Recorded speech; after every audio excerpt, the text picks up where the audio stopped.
Amen! Hallelujah! Sige po, makakaupo na po tayo. Hallelujah. Napaka sarap na magpuri sa Panginoon. Amen po ba? Lahat ba tayo napagpala? Pumalakpak nga muli ang mga anak ng Diyos. Hallelujah. Hallelujah. Tayo po ay nagpapatuloy sa atin pong tema. This is the second Sunday, Panginoon, ng Christ humility is the answer. Manifesting servanthood. Hindi lang po siya basta binabasa lang natin, hindi lang po siya basta itinuturo. No?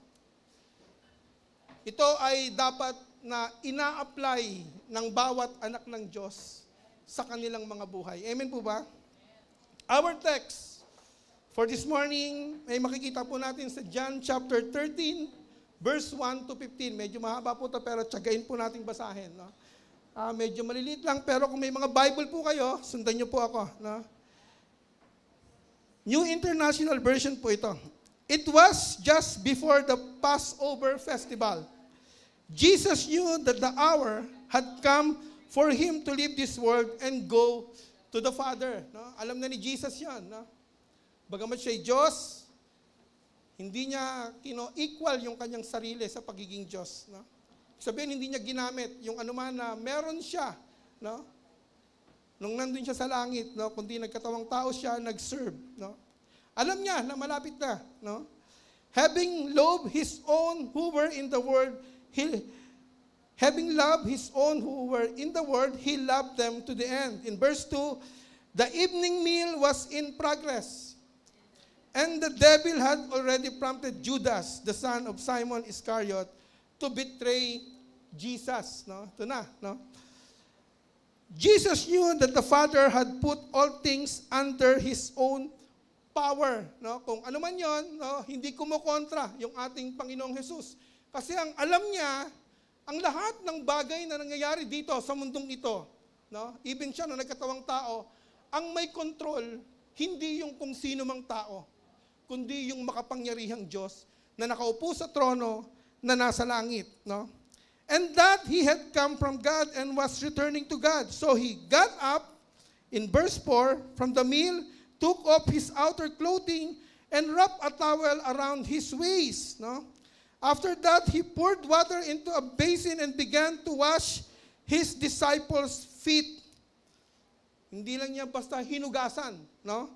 Hinugasan niya yung paa ng kanyang mga disipulo, and then drying them with a towel that was wrapped around Him. No? Tandaan po natin, sa bawat sinusulat ng Panginoon dito sa kanyang salita, meron po siyang deeper meaning. No?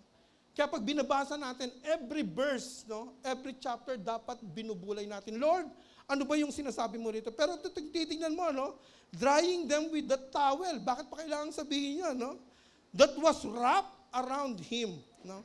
He came to Simon Peter who said to Him, Lord, are you going to wash my feet? Nagtanong si Peter. No? Jesus replied, you do not realize now what I am doing, but later you will understand. Sabi ni Peter, no. No? You shall never wash my feet. Meron pang pride. No? Ayaw niya. No? Jesus answered, unless I wash you, you have no part with me. Napaka-importante po yung ginawa ng Panginoon during that time. No? In verse 9, then the Lord, Lord, sabi nga no, Simon Peter replied, not just my feet, no, wag lamang yung pako, no? My hands and my head as well, no? Ngayon, lahat gusto niya paliguan na siya. Jesus answered, those who have had a bath need only to wash their feet. Their whole body is clean, like us, no? Hindi na kailangang paliguan, no? Their whole body is clean and you are clean, sabi ni Jesus sa kanya. Though not every one of you. No, hindi lahat. No? Kasi meron nga doon, nandun pa si Judas during that time. For He knew who was going to betray Him. And that was why He said, not everyone was clean. When He had finished washing their feet, He put on His clothes and returned to His place. Do you understand what I have done for you? He asked them. You call me teacher and Lord, and rightly so, for that is what I am. Ito, no? Malinaw na sinasabi. Si Jesus mismo nagsabi, oo, ako yung Lord, ako yung teacher. Yan yung nature ko. No? Sabi ni Jesus, now that I, your Lord and teacher, have washed your feet, you also should wash one another's feet. No? I have set you an example in last verse that you should do as I have done for you. Purihin ang Diyos sa kanyang salita. Tayo po'y manalangin. Lord, salamat po ng marami, Panginoon, sa inyong salita na aming nabasa at aming pagbubulay-bulayan. You protect us to fully understand your word, Panginoon. At lahat ng mga sinabi mo dito ay tumimo sa aming mga puso't kaisipan. Thank you, Lord. In Jesus' name, amen. Moments before the cross, no?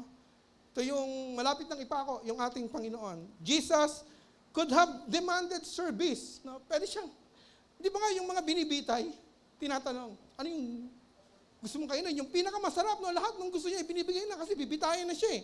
No? Si Jesus, no, he can demand, no, any kind of service. Pero iba yung pinili niya. But he chose to serve. No? He chose to serve.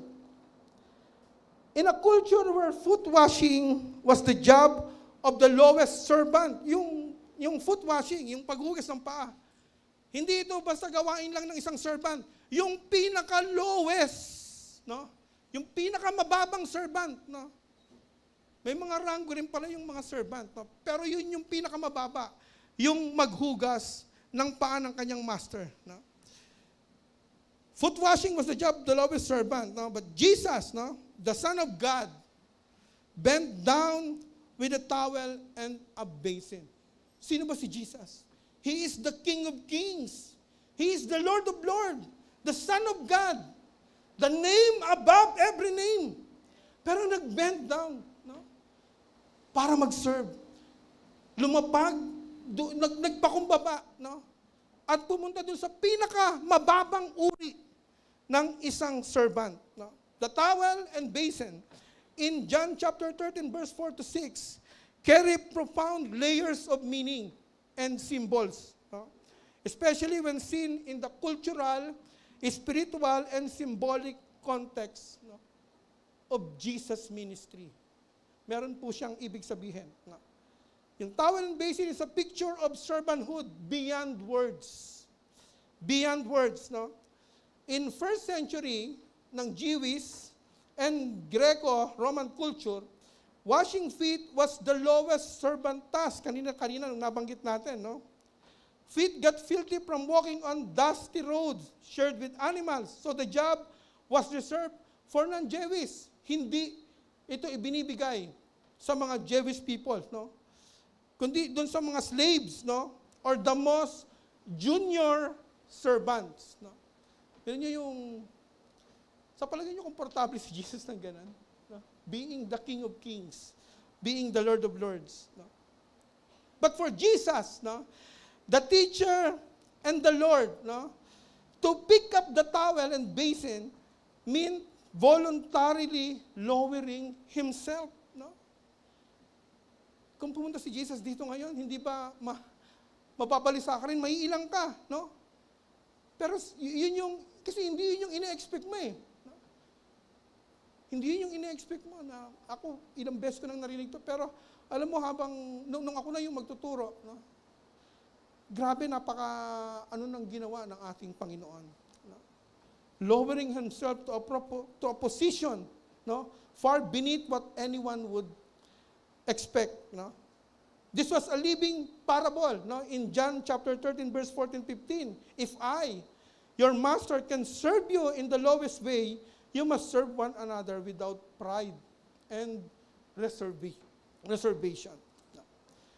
The towel meaning, no, the towel symbol is a symbol of humility and readiness. Jesus tied it around his waist like a servant's apron. Para siyang apron, no? So alam mo naman yung mga nagsusuot lang ng apron, no? Yan yung mga cook or kasambahay sa bahay, slaves talaga, no? Pero si Jesus, no? Yun ang ginawa niya, no? Yun ang ginawa niya. It represented laying aside his rights and dignity. Lahat ng rights. Kung kayo nga may rights, siyempre yung Panginoon din, meron din siyang rights. And dignity, being a son of God, being the King of Kings, being the name above every name. No? Pero sinet aside ni Jesus yan. No? To take on the role of one who served. Meron siyang pinakamabigat na service na ginawa sa sangkatauhan. Mamaya, dadaanan natin. Spiritually, the towel points to selfless readiness, no? Being clothed for service rather than for status. Ano yung self-readiness? Self-readiness means being prepared to act, help, or serve without thinking first about yourself. Yun yung self-readiness na kay Jesus. Hindi niya na iniisip yung sarili niya. Diyos ako eh. Bakit ko gagawin to? Bakit ko hugasan yung mga palad? Bakit ko ibibigay yung buhay ko sa krus ng Kalbaryo? For them! Na binigyan namin ng maayos na buhay. Tapos sinira nila. Tapos ngayon, magpapakababa ako para sa kanila. Pero hindi yun yung narinig natin kay Jesus. No? He set aside his dignity. No? Hindi niya na inisip yung sarili niya. No? Without thinking first about himself, no? His comfort. Komportable kaya yung Panginoon. Tayo kaya yung ipako sa krus. No? Recognition, wala. No? Hindi niya rin iniisip yun. Or advantage. No? Yun yung meaning, yung nagsisimbolize dun sa towel. Yung pagpapakumbaba. A master now became a servant. To serve, not to be served. Nung tinali niya yung towel sa kanyang wrist, he was ready to serve para sa ating lahat. No? Napakabuti ng Lord. Amen? Palakpakan nga natin si Lord. No? The basin, no, is a symbol of cleansing and restoration. No? The basin that held water for washing, no? Yung planggana na nilalagyan ng tubig para hugasan yung kanilang paa, no? Which represent spiritual cleansing in John chapter 15 verse 3 and Ephesians 5:26. No? Buksan niyo na lang sa inyong mga Bible. Washing their feet was more than physical, no?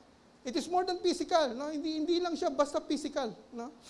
It pointed to the ongoing cleansing believers need even after salvation. When we accepted Christ as our Lord and Savior, we are saved, no? Pero patuloy pa rin yung cleansing ng Panginoon, no? Pero dito, paa na lang yung hinuhugasan, no? Ano yung sabi kay Peter? Malinis ka na, yung paa na lang. Bakit? Kasi yung paa laging pinanlalakad eh. Siya yung lagi nadudumihan. Yung dumi sa paa nagsisimbolize ng sin in every day of our lives. Habang lumalakad tayo, habang nandito tayo sa mundong ibabaw,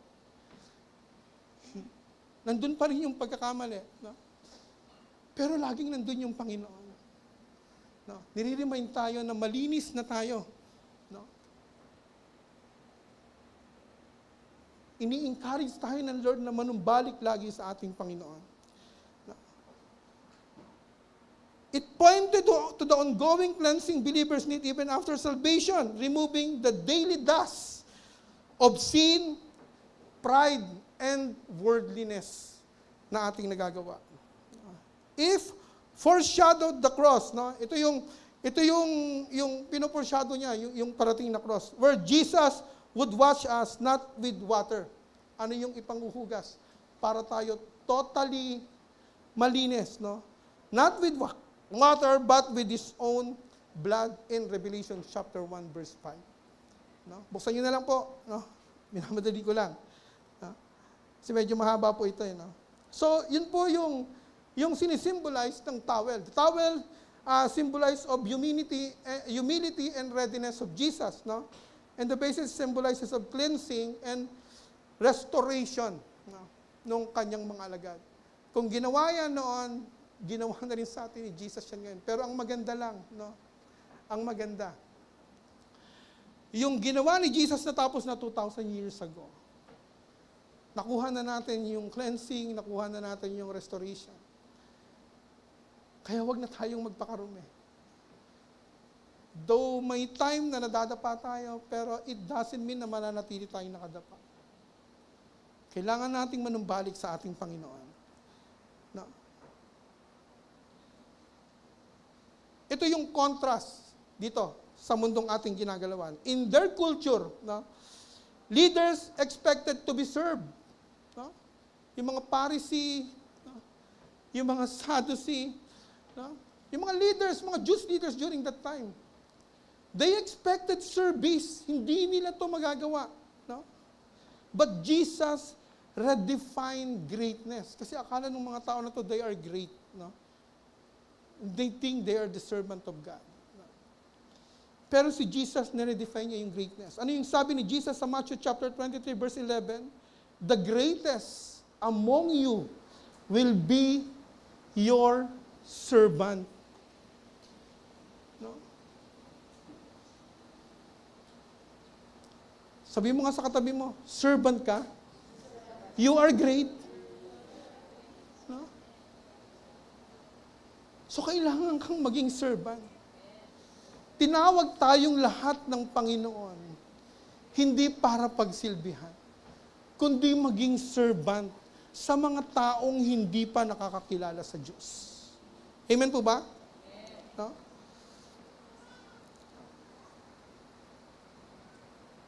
The towel and basin became his crown and scepter. No, yun yung naging crown niya as a king. No? In that moment, symbols not of earthly rule. No? Hindi yung earthly rule, yung ginagawa niya. It is a heavenly leadership. Yung pala yung ginagawa natin. No? Yung kahit na anong estado mo dito sa buhay, kahit pa ikaw yung maging presidente ng Pilipinas, or rather, presidente ng Amerika, no? Pag naglingkod ka sa tao, dun ka lang matatawag na greatest ng Bible. Kasi nililay down mo, siniset aside mo kung sino ka. Lahat ng privilege mo, tinatanggal mo. At nagpapakaserban ka, kagaya ng ating Panginoong Jesus. A call to imitate, no? The act was not just an example, no? Hindi lang siya basta example. It was a command in John chapter 13, verse 15 to 17. Ginagawa ko to sa inyo para gawin nyo rin sa iba. No? He lead by example, si Jesus. No? The towel, no? And basin remind us, no, that real discipleship means bending low. Hindi low, low. No? Bending low, pagpapakababa. No? Not standing tall over others. Hindi yung pagmamataas sa iba, kundi pagpapakababa sa harapan ng mga tao para itaas ka ng ating Panginoon. Amen po ba? No? Humility is more than a mindset. No? Di lang sinet mo yung isip mo, si Jesus, okay. No? Yun yung mindset niya, dapat ganun din ako. No? Pero si Jesus, hindi ganun. It is more than a mindset, it is an action. Si Jesus, kung sinabi niya, no? Hindi lang niya basta itinuro, hindi lang siya nagtuturo ng humility. Hindi lang siya yung source ng humility. Kundi mismong si Jesus, binomodel niya yung humility kung paano gagawin. Amen po ba? No? That's why our topic for today, no, is towel and basin, the towel and the basin, humility in action. No? Yun po yung ating pagbubulay-bulayan ngayong umagang ito. No? Our main points, no? Pupunta po tayo sa ating main points. Number 1, humility serves without seeking recognition, just like Jesus. Without seeking recognition. In verse 3, sabi ron, no? Jesus knew the Father had put all things under His power. No? Lahat ng kapangyarihan ibinigay na kay Jesus. No? So, ibig sabihin, lahat pwede niyang gawin.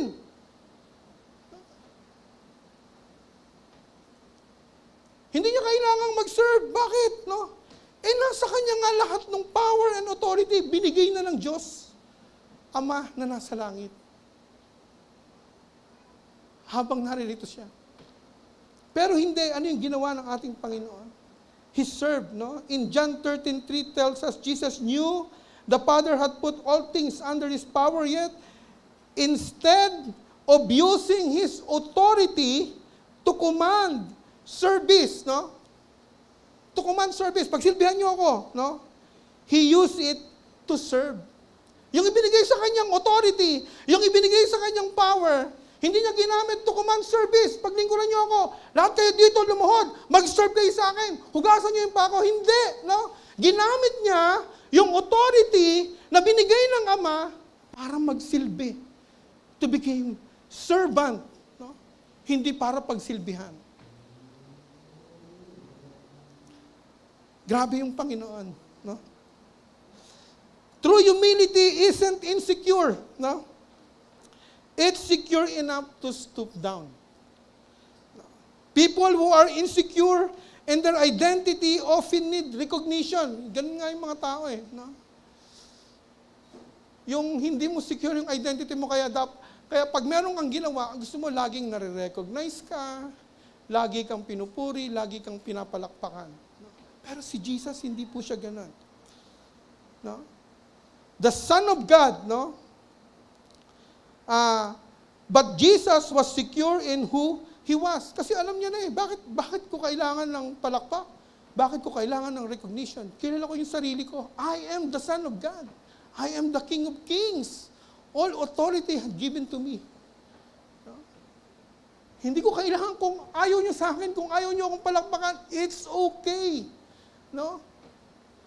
Basta ako naririto ako para sa kalooban ng Ama. Ano yon? Magsilbi.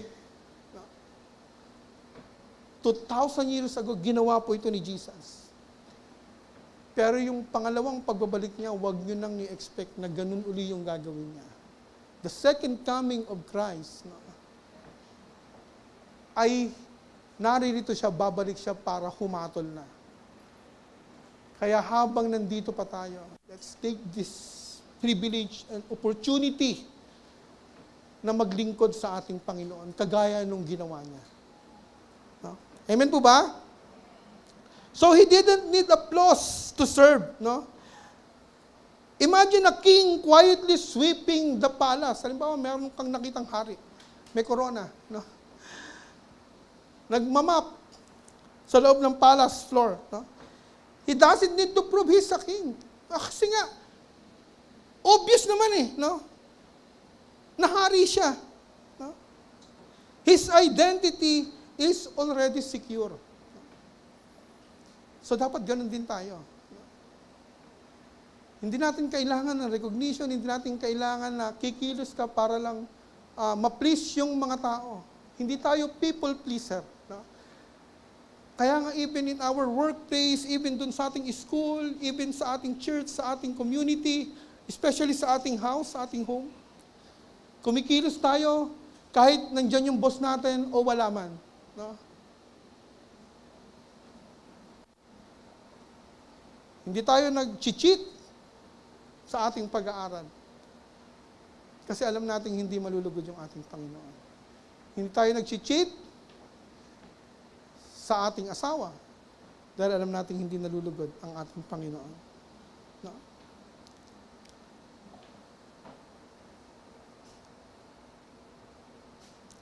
In Galatians 5:13, no?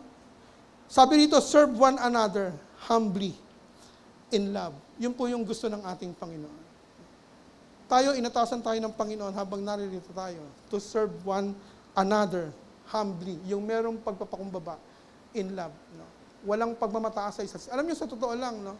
Pag walang pride, pag walang pagmamataas, laging nagpapakumbaba ang bawat isa. No? Ano man, no? Tinuro to sa amin sa driving lesson noon. As a defensive driver. Sabi ng teacher namin, kapag nasa crossing ka, no, tapos walang traffic light, walang traffic enforcer, no, tapos meron ka mga kasabay na sasakyan, ang pinaka-best na gagawin ng isang defensive driver, is yung mapagpakumbaba. Ano yon? Yung hihinto ka.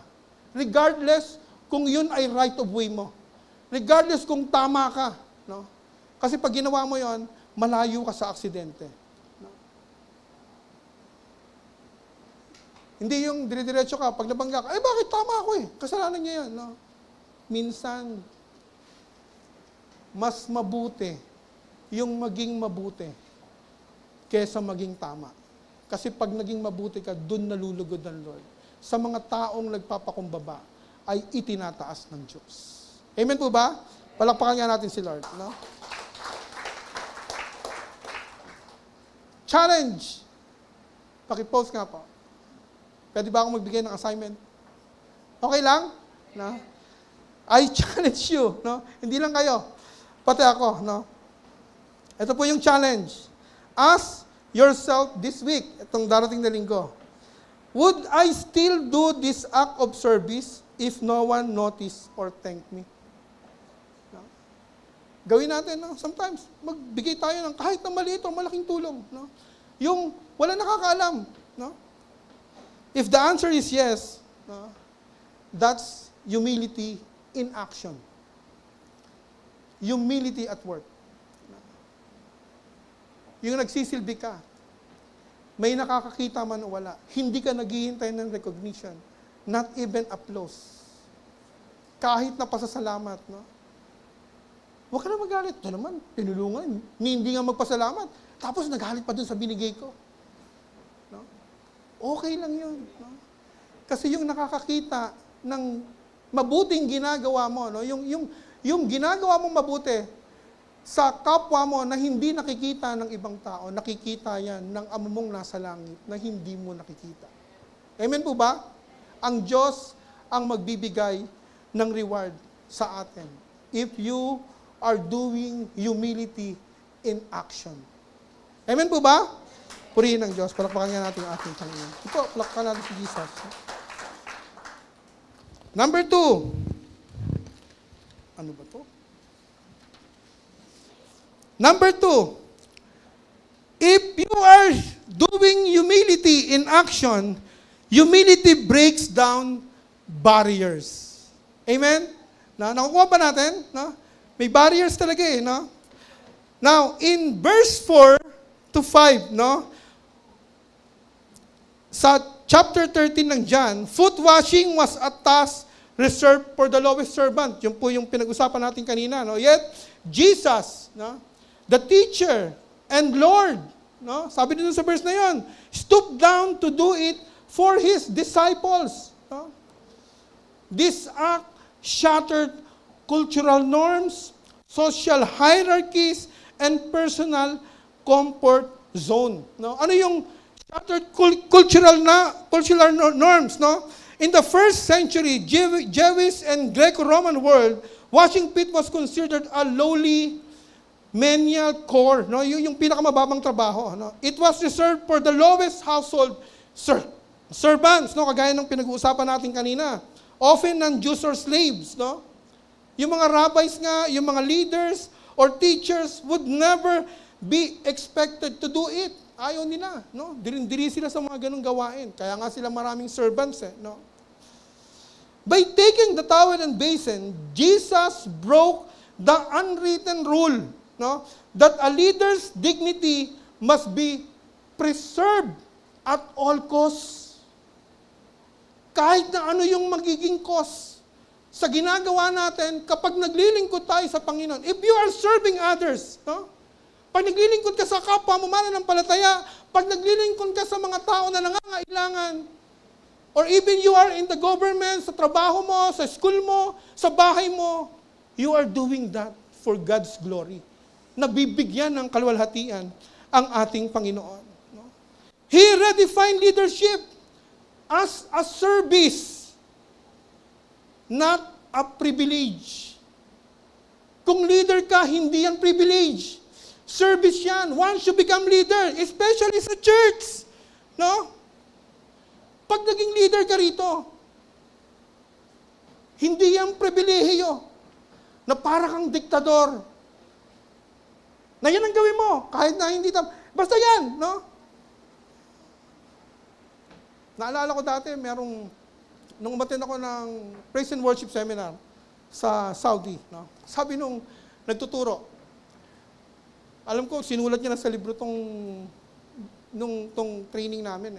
Sabi niya, nag-lead siya ng Praise and Worship. Tapos, nung nagtitihilan na sila, no, sing in the Spirit, iyakan na yung mga tao. No? Hindi pa nag-uumpisa yung teaching, nasa Praise and Worship pa lang sila. Yung iba naka-kneel down na, talagang yung work of the Holy Spirit nandun. And then, ini-impress sa kanya ng Holy Spirit na you need to stop na. Kasi full na yung full na, kontento na. Yung pinaka-worship leader, yung pinaka-head nung one team, no, kagaya ni Brother Alan, hindi niya pinapa-stop yung worship leader. No? Sabi niya, sige pa, hindi pa Pero siya yung kinakausap ng Panginoon no? Sabi nung pinaka-coordinator, pinaka-leader, sige pa, diretso lang, kasi yung mga tao, gano'n. No? Naglaho yung manifest, kasi tinuloy niya no?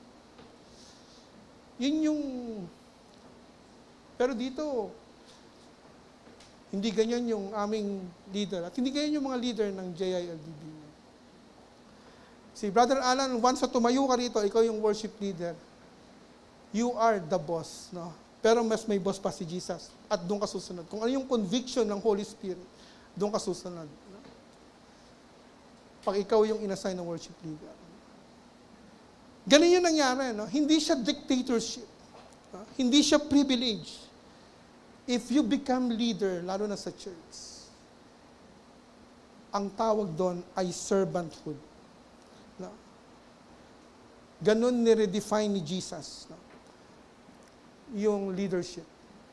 It's a service. Overturned social hierarchies. No? The disciples saw Jesus as Rabbi and Lord. A position of spiritual authority and honor. No? In their minds, sa isip ng kanyang mga alagad, respect flowed upward. Dapat yung pagrespeto, yung pag-aaruga, yung pagsisilbi sa Panginoong Hesukristo dapat talagang mataas. No? Dapat mataas. But service flowed downward. No? Baliktad yung nangyari. Si Jesus yung nag-serve sa kanila. Si Jesus yung nag-wash ng feet para sa kanila. Jesus reversed this flow. No? By washing their feet, He placed Himself beneath them, mas bababa sa kanila. No? Not because He was less. Hindi dahil yung Diyos ay weak, hindi dahil si Jesus ay talagang pinakamababang tao. No? Pero siya yung namili, ibinaba niya yung kanyang sarili. No? Not because He was less, but because through greatness, no? He stoops to lift others up. Yung pala yun. No? Yung kapag itinataas mo yung ibang tao kaysa sa iyong sarili, that is greatness.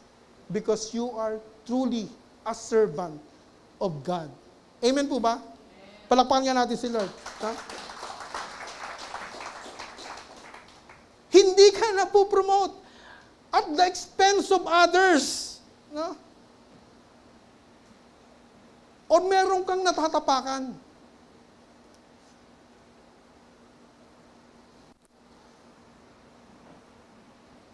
Walang ganon. No?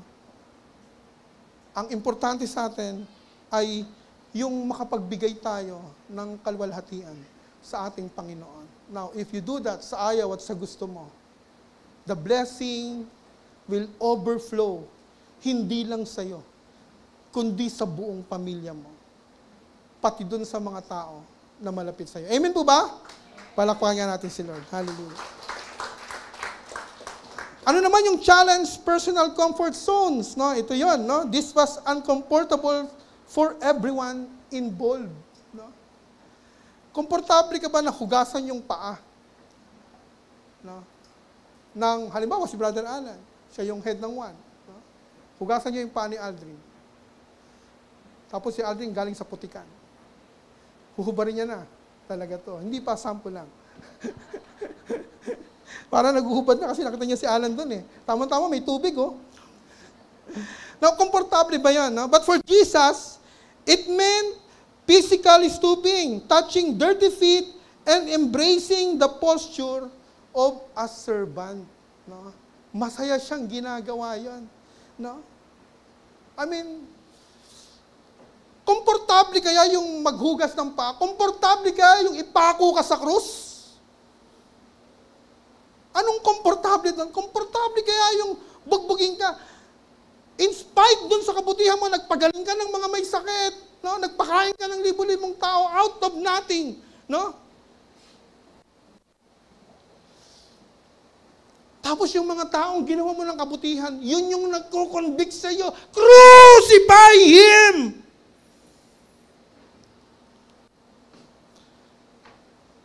Yung alagad na tinuturuan mo na napakalapit sa iyo, tinatwa ka 3 beses. Yung isang alagad mo, pinagkanulo ka. Komportable ba yan? Isipin mo yung ginawa ni Jesus.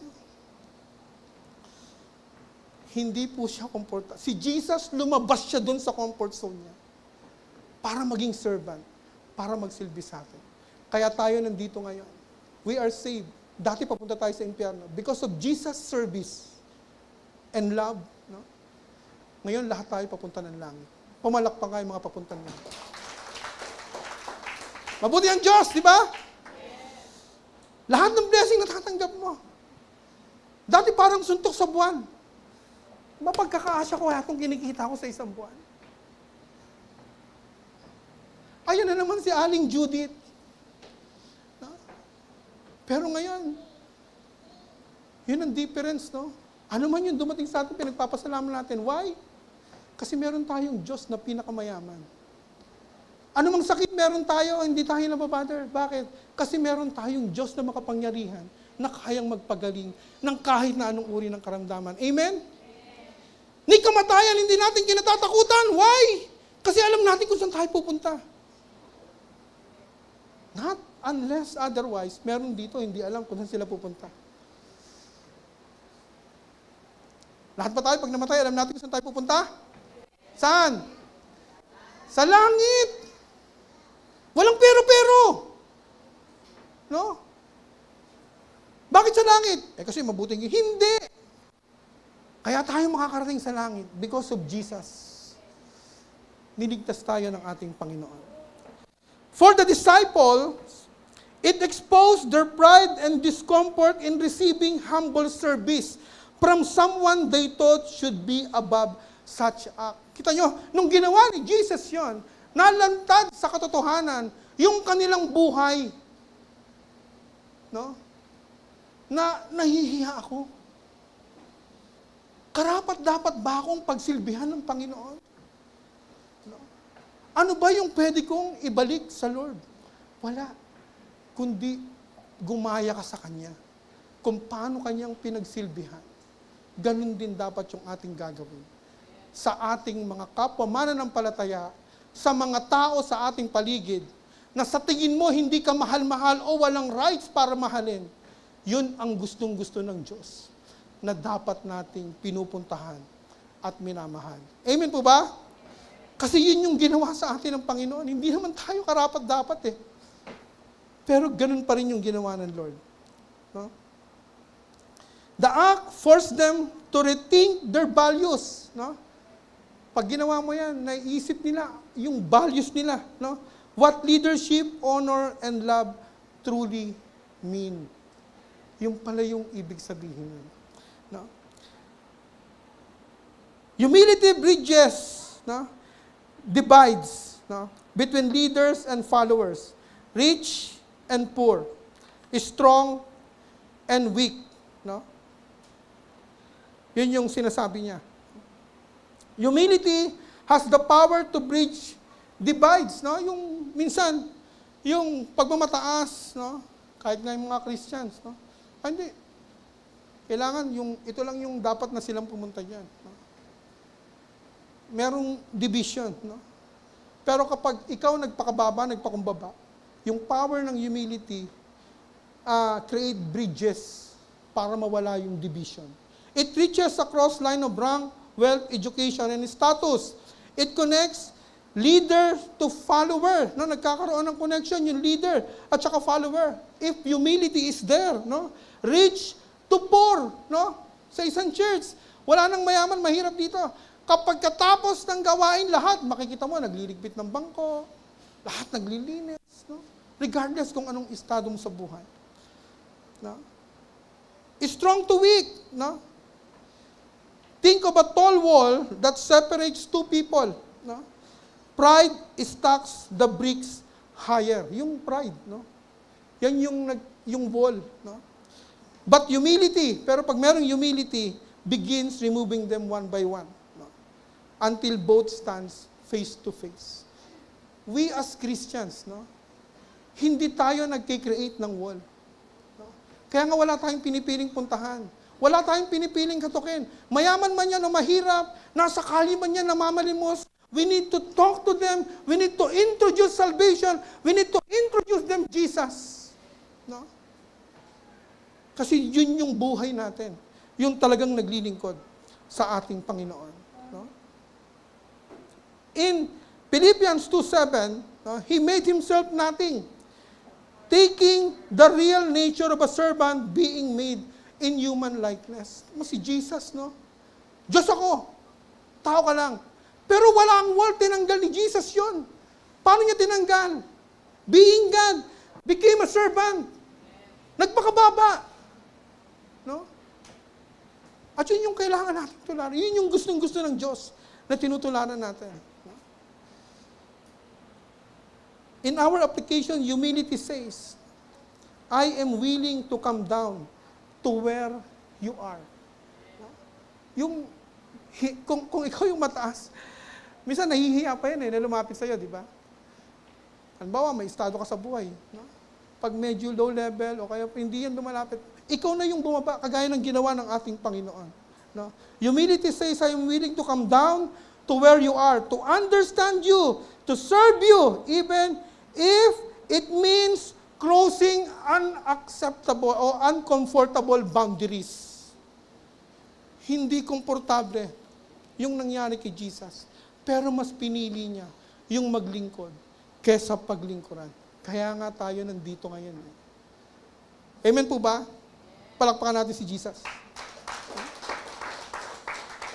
Challenge! Ito na naman, may assignment na naman. Pangalawa, no? Oh. Pangalawang assignment.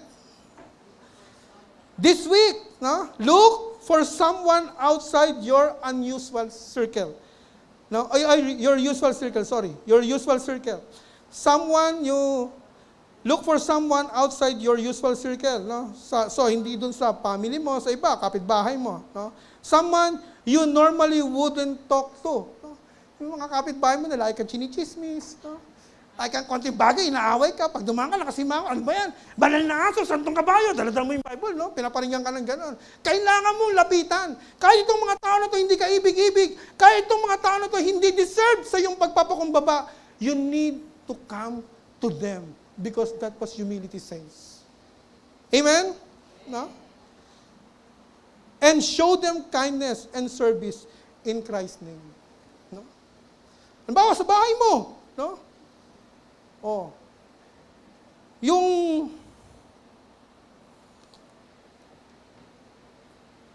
hindi lang laging ikaw ang pinagsisilbihan. Minsan ikaw naman ang magsilbi. Parang kung umuwi ng bahay, no? Umuwi ka ng bahay, no?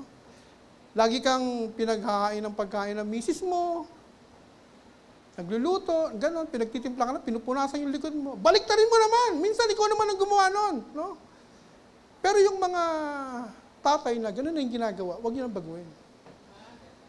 Kasi nasa tamang babae kayo. Kapag mali kayo, itatama niya kayo. Kapag mali sila, tahimik ka na lang kasi tatamaan ka. No? Ganun yan. No? So, yun yung challenge natin, pangalawang challenge. Number 3, humility sets the pattern for others. Ito yung pinakamaganda. No? Malapit na tayo matapos. Be with me. No? Sabi niya na in John 13:15, no? Jesus said, I have set you an example that you should do as I have done for you. Kung ano yung ginawa ni Jesus sa mga alagad, yun din yung ginagawa ng mga alagad sa iba. At yung ginawa ng mga alagad ng ganon, yun din yung ginagawa nila sa iba. Kaya nga tayo nandito ngayon eh. Yung ating mahal na pastora, walang tigil. No? Hindi nga every Sunday eh, every day. Meron tayong prayer room, may Wednesday na gawain, online. No? Kung hindi ka makaka-attend, meron kang midweek. Kung hindi ka makaka-attend ng midweek, meron kang first service, hindi pa rin. Merong second service, hindi pa rin. Merong third service. No? Araw-araw, binibigyan tayo ng ating mahal na pastora, no? Para maging malinis yung ating mga paa. Alam mo yung ginagawa sa atin ni pastora, no? Yung pinagagawa sa kanya ng Lord, kasi araw-araw ka nagdi-devotion. Ito talaga yung nakakapagpalinis eh, ng ating buhay. Dito ka malilinis. Pag hindi mo to binabasa, kahit pa mag-pray ka na mag-pray, useless. Kasi hindi mo pinakikinggan yung sinasabi sa iyo ng Diyos. Walang cleansing na mangyayari sa iyo. Yung salita ng Diyos, yan yung makapagpapalinis sa iyo. He didn't just teach about humility. No, hindi lang basta tinuro niya. He modeled it in action. Ginawa niya by action. No? Bagamat siya'y Diyos, hindi na natiling kapantay ng Diyos. Bagkus ibinigay niya yung kanyang buhay hanggang doon sa krus ng Kalbaryo, naghirap. No? Lumabas sa kanyang comfort zone. Ang sarap ng buhay niyan sa langit. No? Ano ang reason mo para maligtas ka? Religion? No. Hindi na sana bababa si Christ para magpakahirap sa krus. If religion can save you, good works?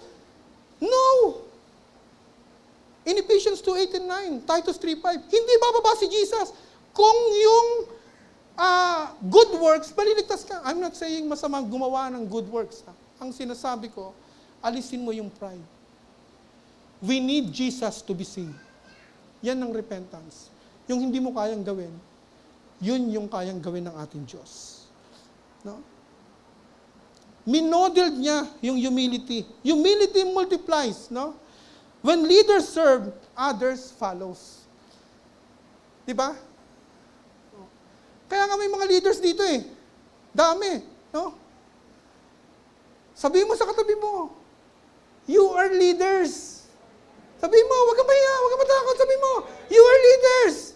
Hindi ka sitters. Hindi ka habang buhay followers.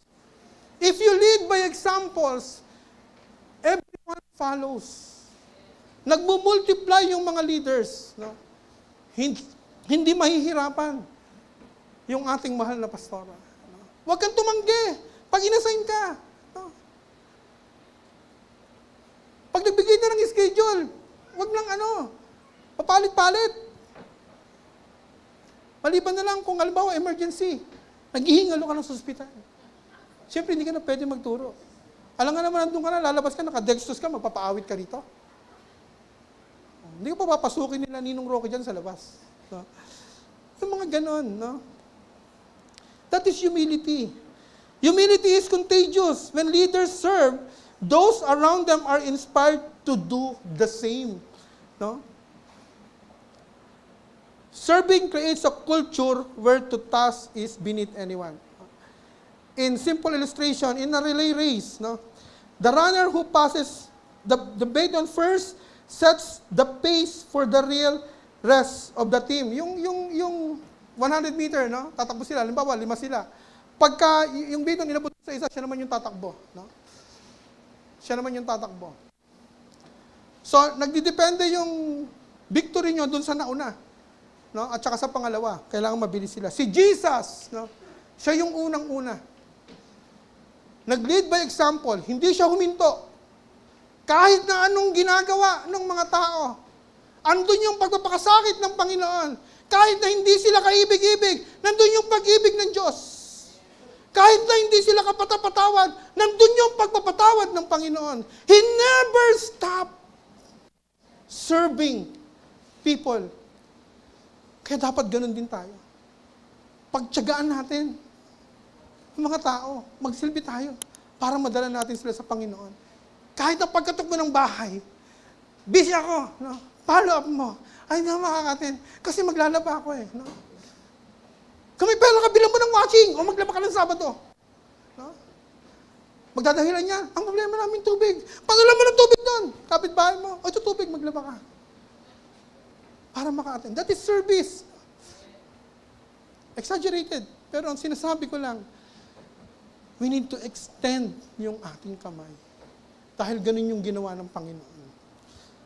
Para lahat tayo manalo sa race. No? God's kingdom grows through serving, not striving for titles. No? Yung God's kingdom, no, sabi ng Mark 10:43-45, advances not through power grabbing, no, or title seeking, but through service. No? Walang ganon. Ito, lalago to. Maraming mawiwin ng soul, no, kapag ang lahat ay nag-serve sa Panginoon wholeheartedly. Walang pinipili. Lalabas sa comfort zone, no? They will crucify themselves, no? Yung buhay nila, no? Dadalhin nila yung cross nila para makapagsilbi sa ating Panginoon. Kasi ganyan ginawa ni Jesus. Kaya tayo naligtas. Sabi ng Mark 10:43-45, not so with you. Instead, whoever wants to become great among you must be your servant. And whoever wants to be first must be slave of all. No? For even the Son of Man did not come to be served, but to serve and to give His life as a ransom for many, including us na naririto ngayon. For our application, let's apply. No? Yung humility sets the pattern for others. Leadership in God's kingdom means going first in humility. Ikaw yung mauna. No? Whether in your home, sa bahay mo. No? Yan. Yung kung may kasambahay ka, magbigay ka ng isang araw. No? Na, yung po ka dyan. Ako magluluto. Tapos wala kang gagawin, kumain ka, magsilbi ka. No? You practice humility. No? Yung with action, hindi lang yung basta sinasabi mo, hindi lang yung basta nabasa mo. You try it in your house. No? Pagsilbihan mo yung misis mo. Oh. Kung anak ka, no, lagi kang pinagsasilbahan ng mga magulang mo, it's time na ikaw naman na magsilbi sa kanila. Bilang mo ng Fortuner yung tatay mo, Toyota. No? Si Aldrin, no? Bilang niya yung papa niya ng bagong sasakyan. Iipon lang yan eh. No? Di ba? Tagal kang pinagsilbihan, di ba? Oh. Ngayon, it's time na paupuin mo naman sila. No? Yung asawa mo, pag uwi mo, lagi kang pinagsisilbihan. Baliktarin mo naman. Ikaw naman, no? Paupuin mo naman siya. Parang pagod na pagod ka. No? Gusto mo kape? No? Yung ganun. No? Baliktarin mo. Lahat ng mga bagay. I-exercise mo, you practice humility in action. No? In your home, in your workplace, or in church. No? Be the one who stoop first, serve first, no? And love first. Kahit pa yung iniisip mo, ako lang naman ang gumagawa niyan, bakit yung iba hindi ginagawa? You look unto Jesus, the author and finisher of our faith. Huwag mong tingnan yung ibang ginagawa, basta ikaw, gawin mo yung pinagagawa ng Panginoon. Huwag mo silang tingnan. No? You pray for them. Pero ikaw, pag ginagawa mo, yung ginagawa ng Panginoon, yung gusto ng Lord na gawin mo, for His glory, malulugod ang Panginoon sa iyo. Challenge! Tatlo na yung assignment nyo sa akin, ha? Kay Lord, yan sa akin. Number 3, this week, no? Intentionally serve someone who normally serves you. Yan, no? Yun nga yung sinasabi ko kanina. No? Not out of pity, but out of Christ-like love. Practice lang, no? Yung, para ma-practice natin, di ba? No? Kahit sa mga maliliit na bagay lang, no? Yun, lalo na kung may kasambahay ka, no? Lagi ka nilang pinagluluto. Yung time na ikaw naman yung magluto para sa kanila. Upo lang sila dyan, kain. No? Yun po yung gusto ng ating Panginoon. You practice it, no? For our conclusion, humility doesn't wait for the big stage. It shines in the small, unseen acts of service. No? Some of God's most powerful work happens where no spotlight shines, no applause is given, and no one but He notices. Yung mga ganon. Yun yung humility. Walang naka-highlight, walang camera, walang... No? Baka naman itong mga challenge na to, i-post nyo sa Facebook. Walang humility na. Yung nakikita nyo, gumagawa sila ng buti, pinupost. Trabaho nila yan. No? Pero wag. No? David learned humility tending sheep before he ever faced Goliath. No? Ruth quietly served Naomi long before she was honored in Bethlehem. God's greatest work is often done through those willing to take the lowest place. No? Those who would rather be faithful than famous. Yung mas iniisip niya na maging tapat sa Panginoon kaysa maging famous. That is humility. No? A seed, in simple illustration, must go into the dark soil before it can grow. No? Nilulubog mo sa lupa, madilim, no? Bago siya lumaki into a fruitful tree. Humility is the planting stage of greatness in God's eye. Ganun din yun. Siya overtime, pero pwede tayong mag-start. No? Final challenge. Live for God's approval, not human recognition. Even when no one else sees, no? The Father who watches in secret will honor you openly. Amen po ba? Palakpakan natin ang ating Panginoon. Tumayo po tayong lahat. Hallelujah. Napakabuti ng ating Diyos. I challenge you to pick up a towel this week. Serve someone in a way that costs your time, your comfort, or your pride.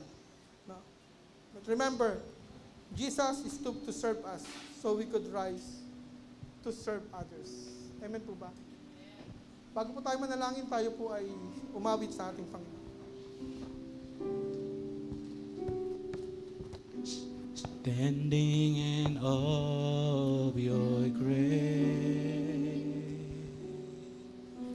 setting my feet in your ways,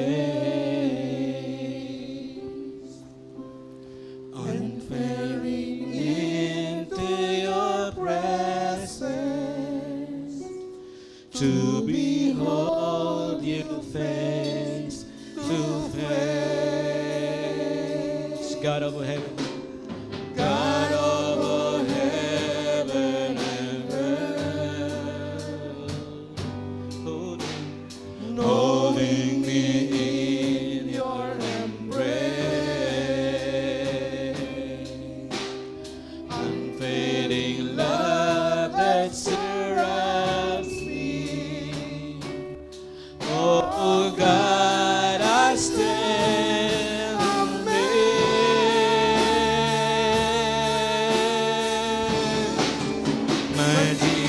My Lord, you're the love of my life. Wherever you go, wanna be by your side. No longer I, but Christ living in me, serving you for all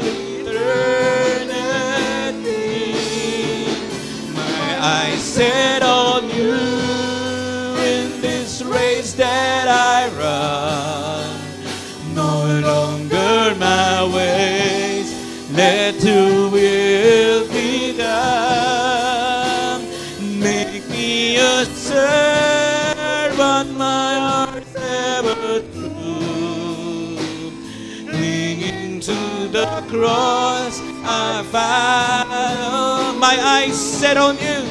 My eyes set on you in this race that I run. No longer my ways, let your will be done. Make me a servant, my heart's ever true. Clinging to the cross, I follow. Sing it again from the top. Sing it prayerfully. Hallelujah. Hallelujah. Oh, Standing Yes, Lord. in awe of your way. Yes, oh God. Hallelujah. We will set our feet Setting before you, my O Lord. feet in your way. Thank you, Jesus. Entering Oh, into your presence to behold you Praise face you, Jesus. to face. God about heaven and earth, Knowing me. holding me in your embrace. Unfailing love. Unfading love that surrounds me. Oh God, I stand amazed. My Jesus.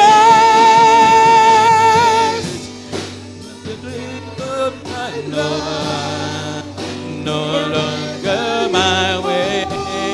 Wanna be by your side.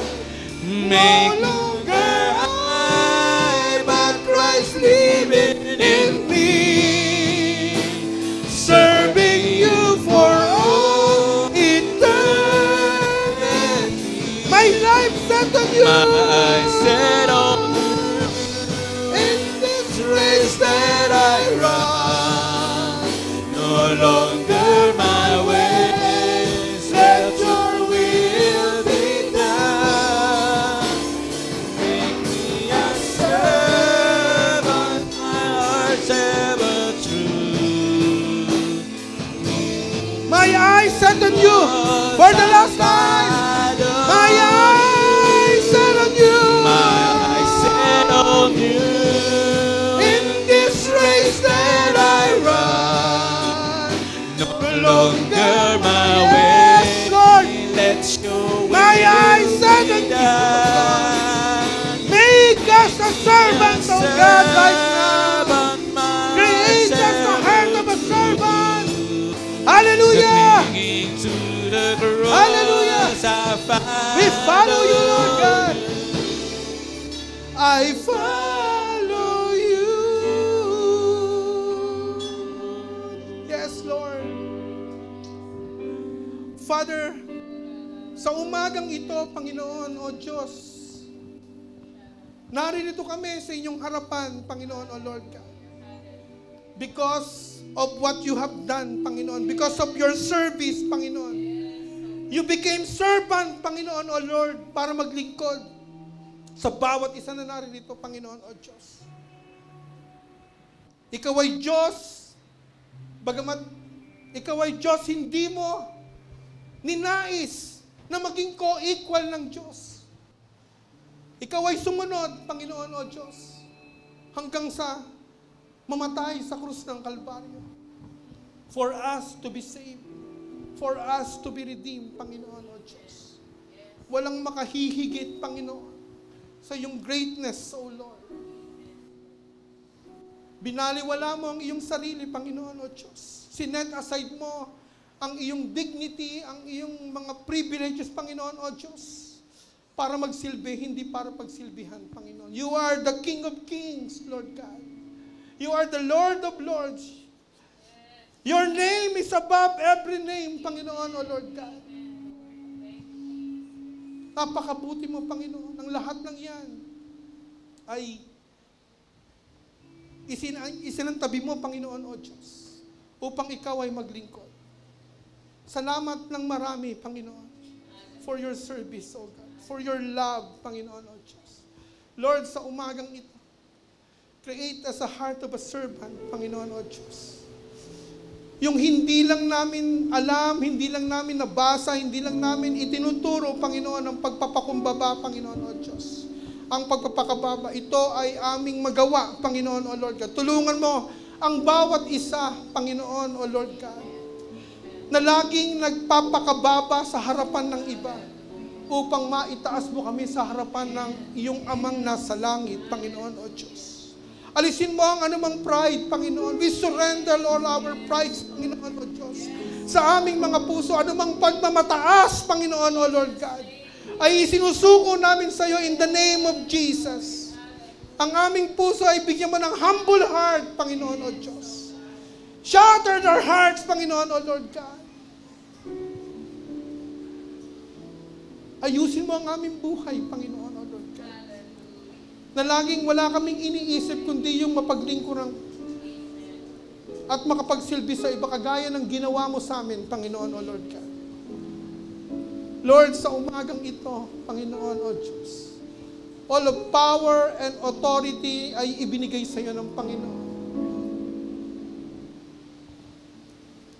Walang imposible sa iyo, Panginoon o Diyos. Ano bang uri ng sakit karamdaman ay kaya mong pagalingin? Lord, sa umagang ito, sino mang nakakaranas ng anumang uri ng sakit karamdaman, we rebuke in the name of Jesus. We declare healing upon healing, Panginoon o Diyos, sa bawat buhay ng mga anak mo na naririto ngayon. Sino mang nangangailangan, Panginoon o Diyos, ikaw ang siyang magkaloob, ikaw ang siyang magpala, Panginoon o God, in the name of Jesus. Father, lalabas kami sa lugar na to, Panginoon o Diyos. Taglay ang kapangyarihan ng iyong salita. Ang bawat salita mo na aming natutunan ngayon, Panginoon o Diyos, ay may apply namin sa aming pang-araw-araw na buhay, Lord God. Matuto kami na laging nagpapakababa, Panginoon, sa harapan ng iba. Nagpapakumbaba, Panginoon o Diyos. Ang aming puso ay likha mo ng pusong mapagpatawad, Panginoon.